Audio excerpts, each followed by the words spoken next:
So ये guys काठमाडौँमा पनि आज मेरो डे 2 भइसक्यो र काठमाडौँमा घुम्न चाहिँ बवाल लागिरहेको छ। वेदर हेर्नु न, काठमाडौँको वेदर चाहिँ बिहान बवाल छ त्यही अनि यता पानी आएर बिहान वेदर यति बवाल खराब भइदियो नि।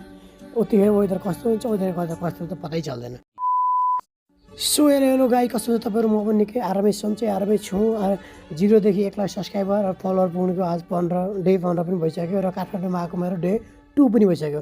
तपाईँहरू कस्तो हुन्छ? म पनि निकै आरामै छु र म त काठमाडौँमा सानो कामले आएको थिएँ र कामले गर्दाखेरि म चाहिँ 1-2 दिन 2-4 दिन चाहिँ म चाहिँ यहीँ अल्झिरहेको छु है कामको लागि।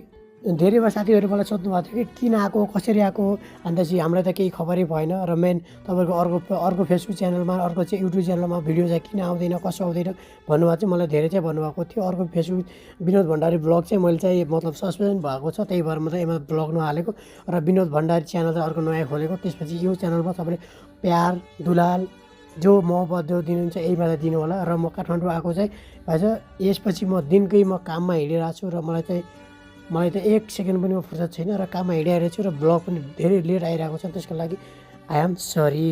यता हुँदैन, काममा चाहिँ विधि भएपछि सरी भन्न चाहिँ तपाईँले माफ गरिदिनुहुन्छ, यस्तै ओके भन्नेहरू हुन्छ। र 1-2 दिन पछाडि चाहिँ म ब्याक हुन्छु होला, मेरो काम चाहिँ भइरहेको छ र 1-2 दिन पछाडि म ब्याक भएपछि त्यही रेगुलर चाहिँ म फेरि ब्याक इन्डियातिरै हुन्छु होला जस्तो लागिरहेको छ। म घरतिर चाहिँ जाँदैन र घर आउनु छ कि आउँदैन भन्ने धेरैको क्वेसन रहेको छ यो भिडियोमा पनि।